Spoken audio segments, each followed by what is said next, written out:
네, 정부가 제2기 국가 나노기술 지도를 마련했습니다. 이 나노기술에 대한 분류는 물론이고 분야별 기술 개발과 이 상용화를 위한 계획까지 담고 있다고 하는데요. 여기에 미래 사회에 미칠 환경적 요인도 분석해서 담았습니다. 정부 정책 추진과 민간 연구 개발 방향 설정에 활용될 예정인데요. 이 국가 나노기술 지도에 대해서 오늘 자세히 알아보겠습니다. 미래부 융합기술과 이재범 과장 전화로 연결됐습니다. 네, 이 과장님 안녕하십니까? 네, 안녕하세요. 예. 이재범입니다. 이 나노 기술의 활용도가 그만큼 높기 때문에 이 정부에서 일종의 로드맵 같은 것을 만든다는 얘기인 것 같은데요. 네. 일단 국가 나노 기술 지도 이게 어떤 건지 좀 자세히 설명해 주시겠습니까? 네네. 이 나노 기술은 물질을 이루는 이 분자 수준까지 내려가가지고 물질을 미세하게 제어하거나 가공하는 기술입니다. 예. 그래서 이 나노 기술이 모든 과학 기술에 적용되고 있는데요. 그에 따라서 이 과학 기술이 그 수준하고 깊이가 굉장히 발달이 됐습니다. 네. 예를 들면 이제 생물의 DNA 구조를 제어해가지고 동식물을 복제한다거나 그 강철보다 뭐 100배, 200배 강한 섬유를 개발한다거나 하는 그런 것이 대표적인 건데요. 네. 이런 나노 기술이 이제 모든 기술 영역에 적용이 되다 보니까 나노 기술이 과연 미래에 어떻게 발달할 것이냐라는 질문에 대해서 굉장히 막연하고 어렵게 느껴지게 됩니다. 네.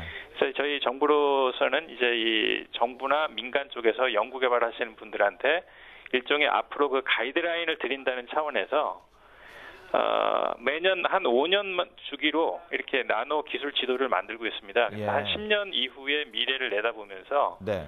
저희가 만든 거고요. 이번에 이제 2014년도에 만들었고 2025년도까지 내다보고 이렇게 만든 겁니다. 네. 그러니까 나노 기술을 연구하는 분들을 포함해서 또 이걸 기술로 활용해서 산업에 이용하는 사람들까지 도움을 줄 수 있는 그런 일종의 지도다라고 보면 될 것 같은데. 그렇습니다. 예. 이제 이번에 만든 게 2기고 또 5년 전에 만든 게 그러면 이제 처음으로 만든 것 같은데요. 그 차이점은 어떤 것들이 있습니까?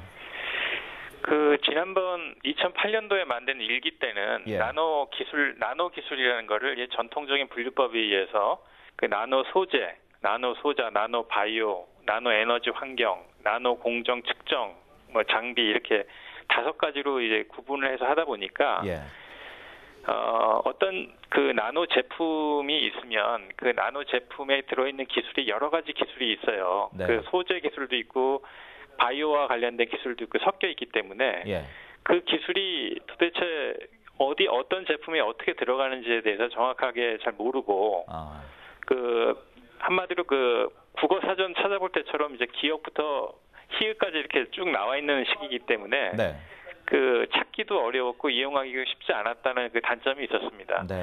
그래서 이제 이번에는 그 나노 기술이 유망하게 쓰인 그 제품을 먼저 그 도출을 21개 제품을 도출을 했고요.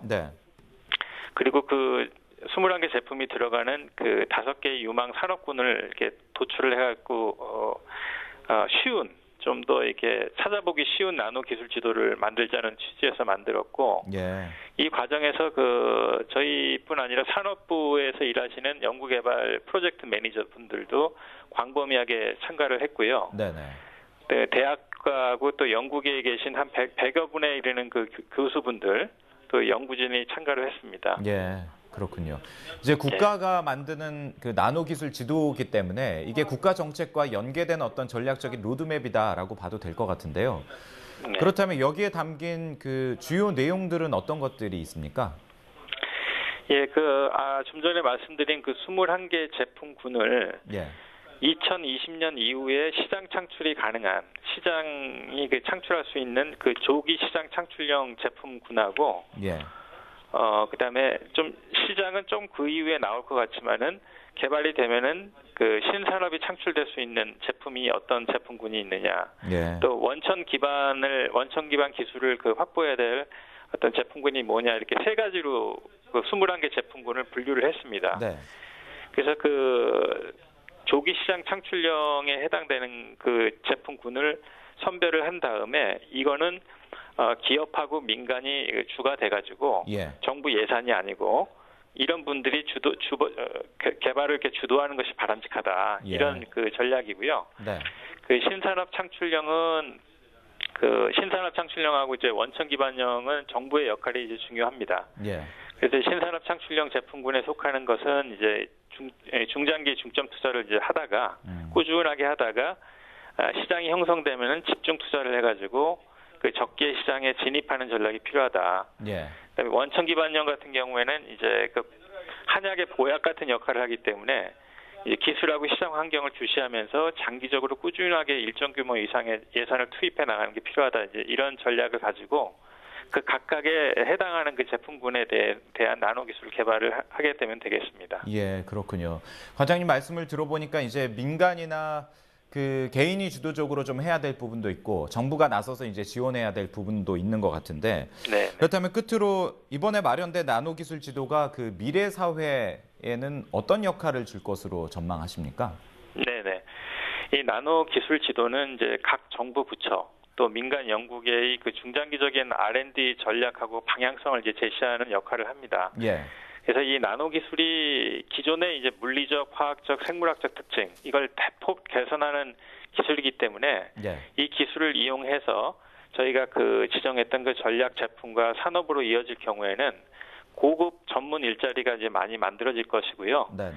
기존의 산업이 이제 한 차원 고도화되고 또 신산업이 창출되는 효과를 기대하고 있습니다. 예, 그렇군요. 자, 오늘 2기 국가 나노기술 지도에 대해서 미래부 통합기술과 이재범 과장과 함께 자세히 좀 이야기 들어봤습니다. 과장님 고맙습니다. 네, 감사합니다.